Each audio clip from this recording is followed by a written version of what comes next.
하나님 주시는 말씀 같이 보겠습니다. 요한복음 21장 3절에서 17절까지 말씀입니다. 요한복음 21장 3절에서 17절까지 말씀 우리 한 절씩 교독하도록 하겠습니다. 3절 말씀 제가 읽겠습니다. 시몬 베드로가 나는 물고기 잡으러 가노라 하니 그들이 우리도 함께 가겠다 하고 나가서 배에 올랐으나 그날 밤에 아무것도 잡지 못하였더니 4절 날이 새어갈 때에 예수께서 바닷가에 서셨으나 제자들이 예수이신 줄을 알지 못하는지라. 예수께서 이르시되 얘들아 너희에게 고기가 있느냐? 대답하되 없나이다. 이르시되 그물을 배 오른편에 던지라. 그리하면 잡으리라 하시니 이에 던졌더니 물고기가 많아 그물을 들 수 없더라. 예수께서 사랑하시는 그 제자가 베드로에게 이르되 주님이시라 하니 시몬 베드로가 벗고 있다가 주님이라 하는 말을 듣고 겉옷을 두른 후에 바다로 뛰어 내리더라. 다른 제자들은 육지에서 거리가 불과 한 50칸쯤 되므로 작은 배를 타고 물고기 든 그물을 끌고 와서 육지에 올라보니 숯불이 있는데 그 위에 생선이 놓였고 떡도 있더라. 예수께서 이르시되 시몬 베드로가 올라가서 그물을 육지에 끌어올리니 가득히 찬 큰 물고기가 153마리라. 이같이 많으나 그물이 찢어지지 아니하였더라. 예수께서 이르시되 와서 조반을 먹으라 하시니 제자들이 주님이신 줄 아는 거로 당신이 누구냐 감히 묻는 자가 없더라. 예수께서 가셔서 떡을 가져다가 그들에게 주시고 생선도 그와 같이 하시니라. 이것은 예수께서 죽은 자 가운데서 살아나신 후에 세 번째로 제자들에게 나타나신 것이라.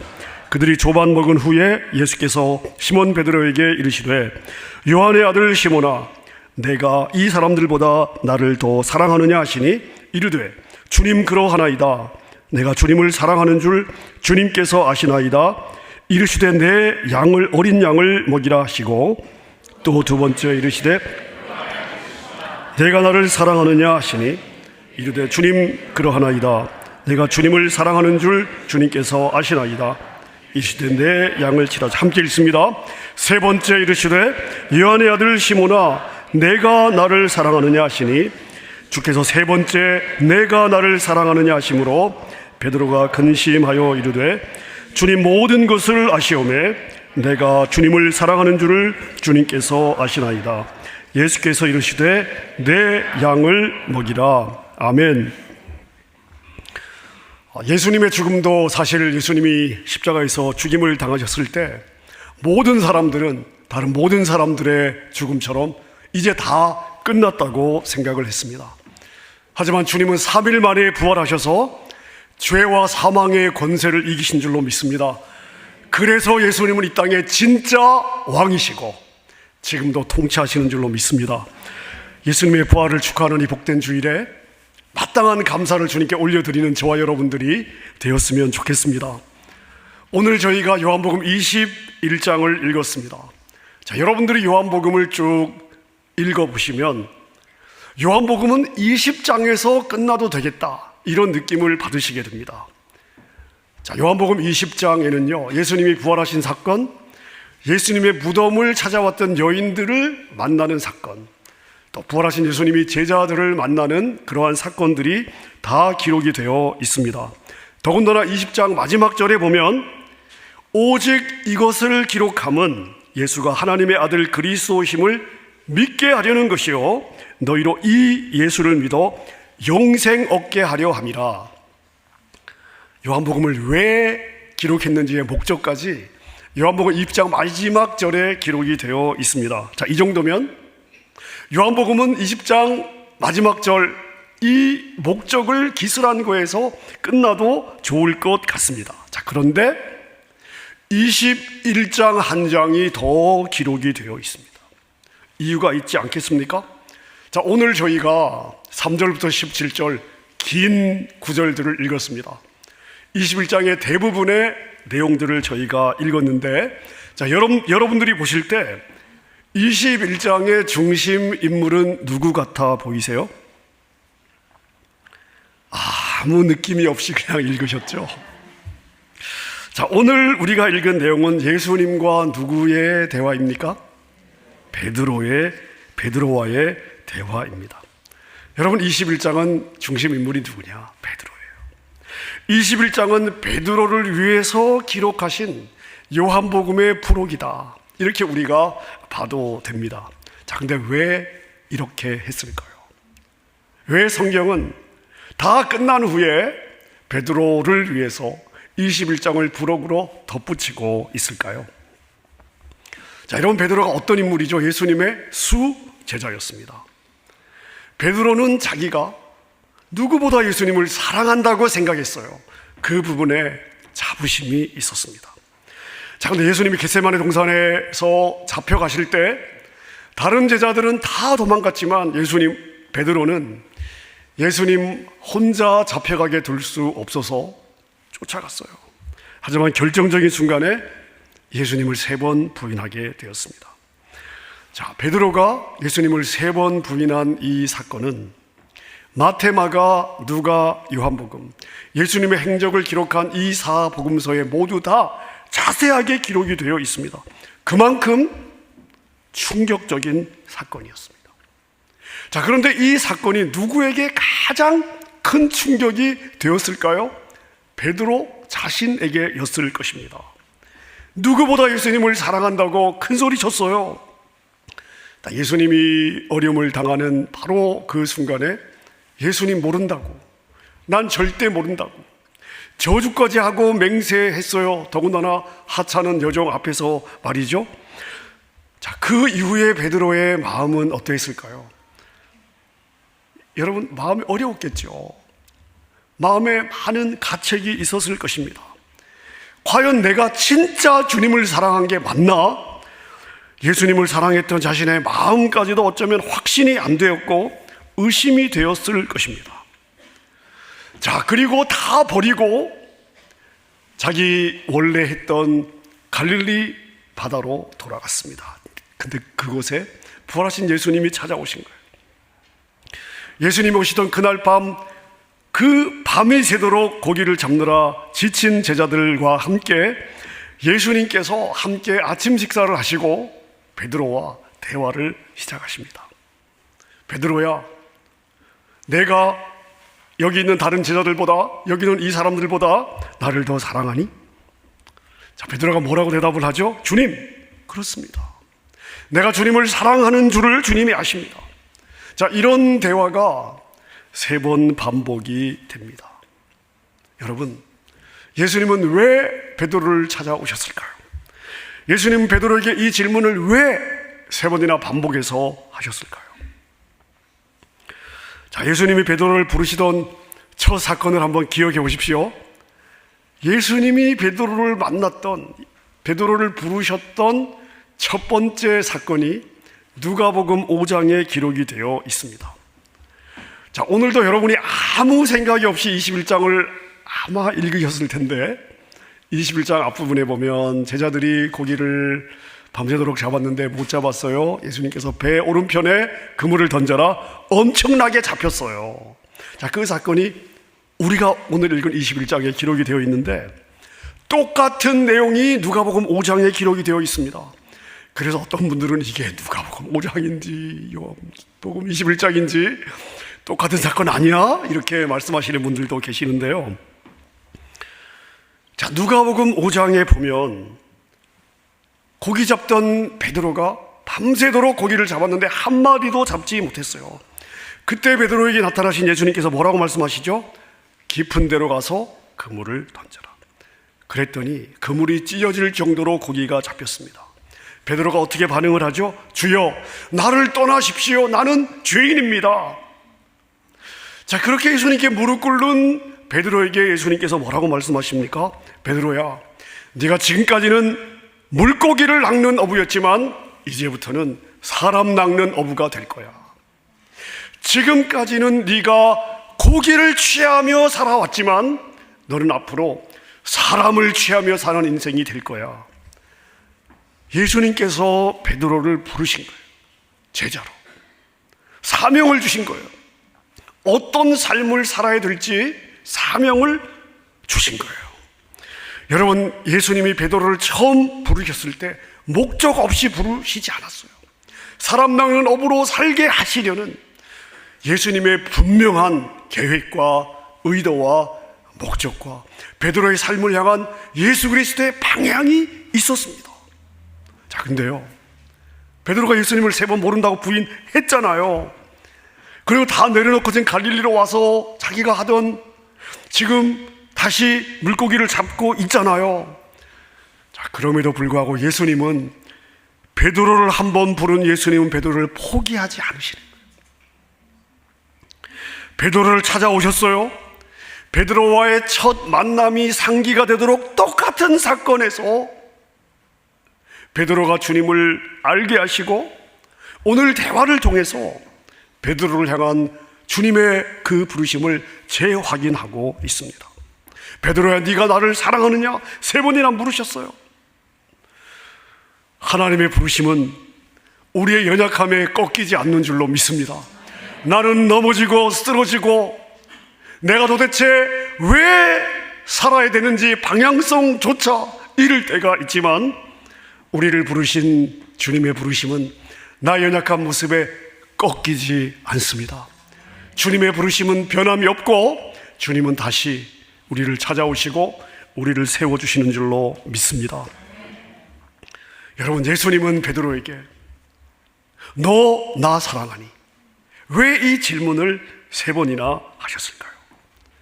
베드로가 아직 예수님을 여전히 사랑하는지를 알고 싶어서였을까요?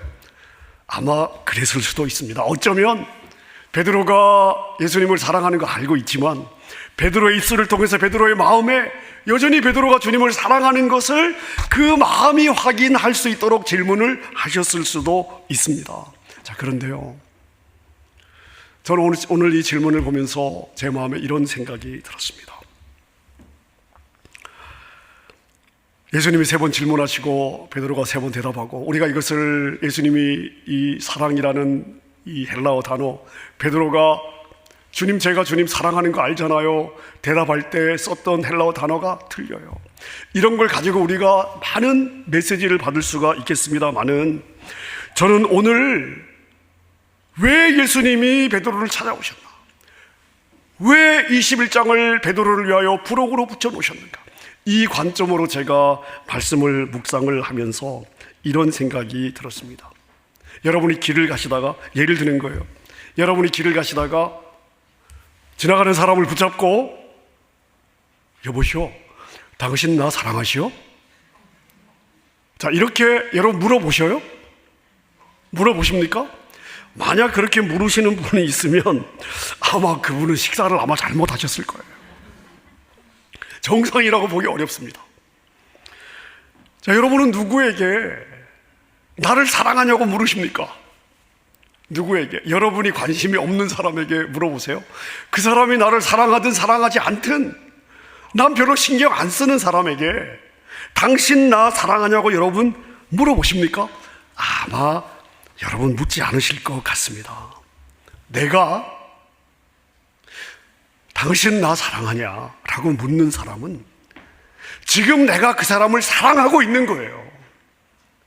그래서 그 사람도 나를 사랑하는지를 확인하고 싶은 거죠. 내가 관심이 없는 사람, 내가 사랑하지 않는 사람에게 당신 나 사랑하냐고 묻는 사람은 없습니다. 왜? 관심이 없어요. 나한테 안 중요하거든요. 저는 베드로야, 네가 나를 사랑하느냐? 이 질문에서 베드로야, 나는 너를 사랑해, 이 주님의 마음을 느낄 수가 있었습니다.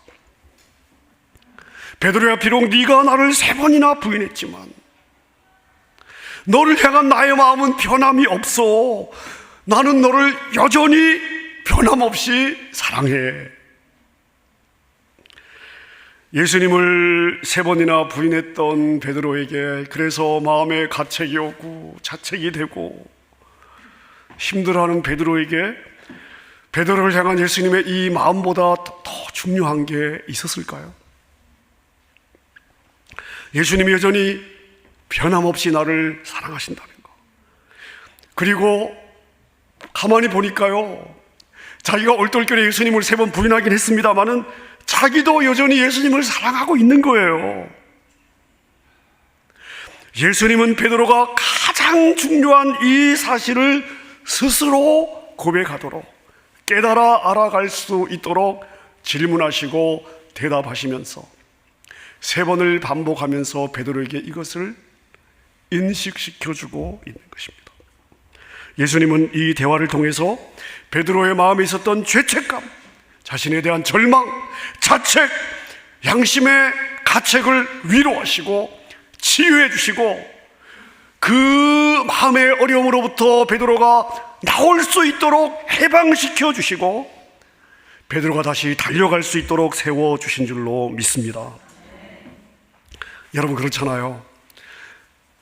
우리 고난주간 지난 한 주간만 해도 많은 분들이 나오셔서 매일 아침 간식을 준비해 주시고 주차 섬겨주시고 예배 우리 찬양팀 섬겨주시고 찬양대도 나와서 찬양해 주시고 여러모로 다 수고해 주시잖아요.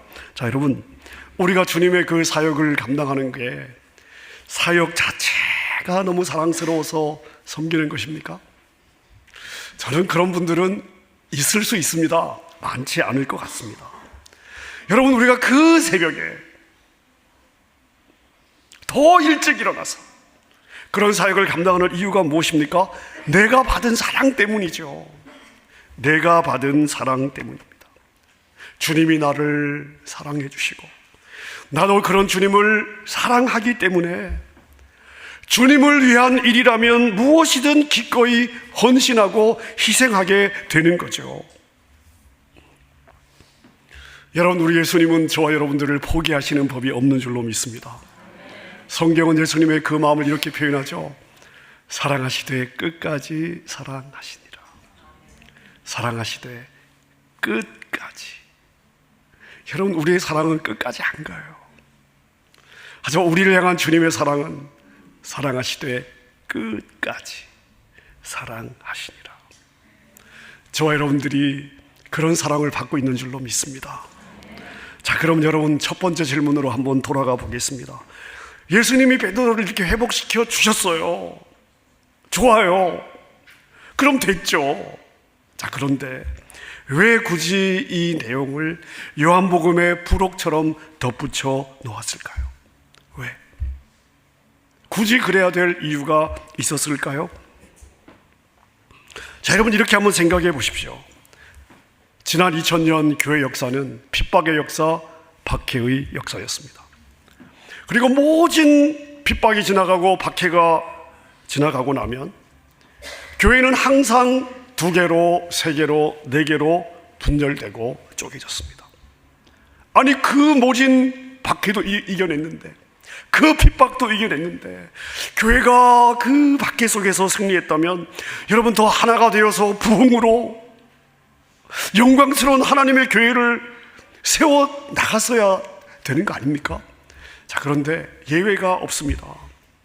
교회는 항상 2개, 4개, 8개로 쪼개지고 분열이 되었습니다. 왜 그랬을까요? 왜 그랬을까요? 핍박의 때에 예수님을 부인한 변절자들을 어떻게 처리할 거냐. 이게 항상 박해가 끝난 이후의 교회의 이슈였습니다. 본인이 회개하면 받아야 되냐, 아니면 공식적으로 좀 인정해 줄 만한 회개 과정을 거치도록 해야 되냐. 그 변절자 때문에 내 가족이 죽었습니다. 교회가 무너졌어요. 근데 회개했대요. 그렇다고 좋아요. 하지만 그 목사 설교 난 안 들어요. 여러분, 모든 성도들이 설사 회개했다 할지라도 그 변절 때문에 교회가 무너졌는데 그 목회자의 설교를 또 다시 모든 성도가 다 들으려고 했을까요? 여러분, 쉽지 않은 이슈입니다. 이 이슈 때문에 핍박과 박해가 끝난 후에 교회는 예외가 없이 다 분열했어요. 멀리 갈 거 없습니다. 우리나라 일제시대 때도 이런 일이 있었습니다. 일본은 신사참배를 강요했고 많은 교회 지도자들이 신사참배를 거부하다가 죽임을 당했습니다. 반면 이 시기에 그 일제에 붙어서 호가, 호위, 호강한 사람들도 많이 있습니다. 해방이 되었습니다. 똑같은 이슈가 일어났습니다. 신사참배를 했던 목회자들, 장로들, 이들을 어떻게 할 것이냐. 자, 이 이슈로 하나였던 교단이 둘로 쪼개지고, 둘이었던 교단이 4개로 쪼개지고, 4개였던 교단이 8개로 쪼개지고, 여러분, 그리고 지금까지 오는 거예요. 이것이 우리나라 현대 교회사에도 아픔으로 남아 있습니다. 사람들은요, 자기 자신에게는 관대합니다. 하지만 다른 사람의 경우는 작은 실수조차 용납하지 않는 경향들이 있습니다. 더군다나 교회의 지도자라면 더더욱 용서하지 않습니다. 여러분, 더구나 보세요. 지금 베드로가 예수님을 부인했던 사실은 사복음서가 다 자세하게 기록하고 있습니다. 자, 그런데 그 이후 베드로의 행적에 대해서 아무런 설명이 없다면, 자, 그럼 한번 생각해 보세요. 초대교회 성도들이 과연 아무 일도 없었던 것처럼 베드로를 받아들일 수 있었을까요? 모든 성도들이 베드로를 사도로서 받아들일 수가 있었을까요? 아마 아니었을 것입니다. 받아들이자. 안 돼. 어떻게 그런 인간을 받아들여? 이제 막 시작하는 주님의 교회가 둘로 넷으로 쪼개지지 않았을까요?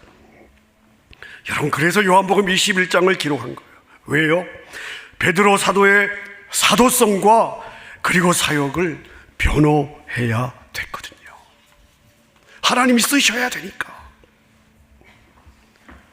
여러분, 그렇다면 우리는 이것을 통해서 무엇을 배워야 되겠습니까? 하나님이 이렇게 일하신 것을 보면서 우리는 무엇을 배워야 하겠습니까? 인간 사회는 실패한 인생에게 자비를 베풀지 않습니다. 실패하면 더 밟아서 일어나지 못하도록 하는 것이 세상 아닙니까? 자, 그럼 교회는 어떻습니까? 여러분, 저 모태신앙입니다. 그동안 쭉 교회 생활하면서 오늘까지 왔습니다. 여러분, 제가 본 교회는요, 사실 가장 용서가 안 되는 곳이에요. 세상 사람들은 죽일 듯이 싸웠다가도요, 술 한 잔 걸치고 나면 털어버려. 그리고 화해가 돼요. 근데 교회 안에서는요, 한번 마음이 갈리잖아요. 마음을 풀고 화해하는 걸 보기가 어렵습니다. 나에게 상처를 줬어, 내 자존심을 무시했어, 뒤에서 나를 씹었다고, 이건요 그냥 평생 원수예요. 여러분, 그래서 예수님은 오늘 변절자예요.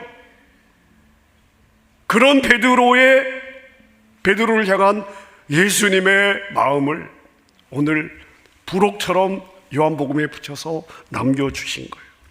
가장 어려웠던 순간, 저 사람 저런 거 용서해줘, 남 얘기를 하시는 게 아니에요. 자기를 부인했던 베드로를 예수님이 찾아오신 거예요. 그 베드로를 향한 변함없는 사랑을 확인시켜 주시고요, 그런 베드로에게 나의 어린 양을 줘라, 내 어린 양을 먹여다오. 예수님이 다시 베드로를 세워주신 거예요. 베드로의 사역의 길을 열어주신 거예요. 여러분, 그리고 주님이 다시 베드로를 세우셨다는 것을 이렇게 부록으로 남겨서 초대교회 베드로 사도가 주님의 교회를 위해서 일할 수 있는 공간을 열어주신 겁니다. 여러분, 우리 믿음의 공동체, 우리 교회는 부활 공동체가 아닙니까? 이 부활을 믿는 성도들의 모임이에요. 아멘입니까? 부활 공동체예요. 우리 모두가 거저 용서를 받았고, 거저 구원을 받았고, 거저 이 큰 은혜를 누리며 살고 있습니다.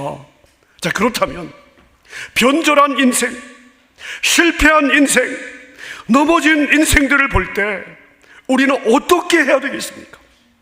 우리 공동체는 어떻게 해야 되겠습니까?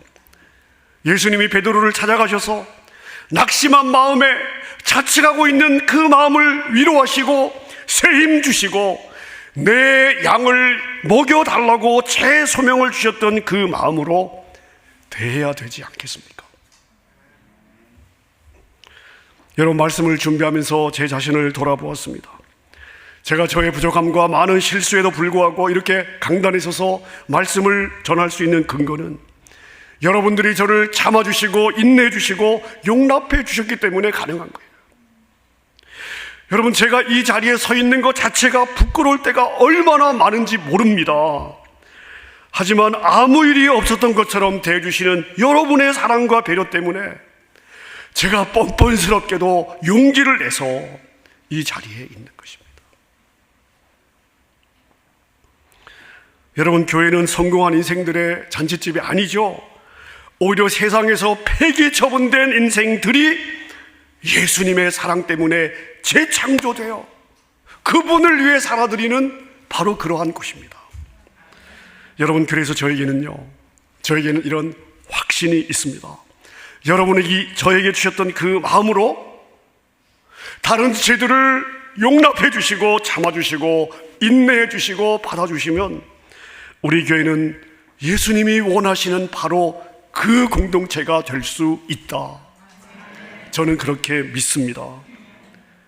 이 땅에서 소망 없는 인생, 좌절한 인생, 꿈을 잃은 인생, 실패한 인생들, 세상적으로 내세울 곳이 별로 없는 가장 미천한 인생들이 예수님의 사랑으로 무장한 여러분 때문에 다시 일어날 힘을 얻고 앞으로 달려나갈 용기를 얻는 공동체. 여러분, 그래서 실패한 베드로가 변절했던 자신을 용납해 주시고 제 소명을 주신 주님을 위해서 십자가에 거꾸로 못 박혀서 기꺼이 죽을 정도의 자신의 생애를 불태워 드렸듯이 여러분의 사랑 때문에 회복된 인생들이 주님을 향한 제 헌신의 역사가 일어나는 공동체. 여러분, 이것이 주님이 원하시는 공동체이고 이 시대가 보고 싶은 공동체이고 부활로 새 생명 받은 성도들이 만들어가는 공동체라고 믿습니다. 우리 교회가, 우리 LA 사랑의 교회가 그런 공동체가 되기를 소원합니다. 여러분의 한 명 한 명의 사랑과 배려로 그런 회복의 역사가 계속해서 일어나고 우리 교회가 주님이 보시니까 부활 공동체구나, 이렇게 주님의 마음을 흡족하게 올려드리는 그러한 우리 교회가 될 수 있기를 우리 주님의 이름으로 축원합니다. 우리 말씀 붙잡고 한번 찬양했으면 좋겠습니다. 주님이 우리를 위해서 희생당하신 모습을 성경은 어린 양이라고 표현하고 있습니다. 왜 어린 양이냐 하면요, 지난주일 제사의 과정을 제가 설명을 드렸잖아요. 어린 양은 반항하지 않아요. 피하지 않습니다. 울지도 않아요. 그대로 제물로 만들어지는 과정 전체를 아무 반응 없이 그대로 받습니다. 우리 주님이 그래 주셨기에 오늘 우리는 이 부활의 영광스러움을 누리고 있습니다. 우리가 해야 될 일은 하나예요. 그 어린 양 예수 그리스도를 찬양하는 거고, 그 어린 양 예수 그리스도 안에 녹아진 하나님의 그 사랑이 얼마나 아름답고 나를 부유하게 하는지를 누리며 나누며 살아가는 것입니다. 이 마음으로 우리 어린 양 찬양하리. 주님 올려드립니다. 어린 양 찬양하리. 내 평생 그 하나로 긍분해요. 어린 양 찬양하리. 내가 주의 임재 안에서 어린 양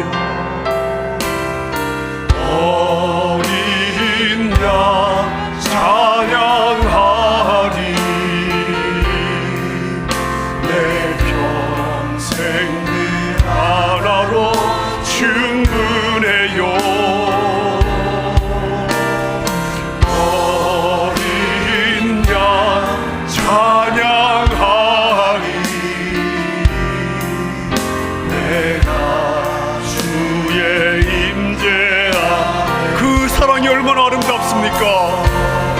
그 사랑 얼마나 아름다운지,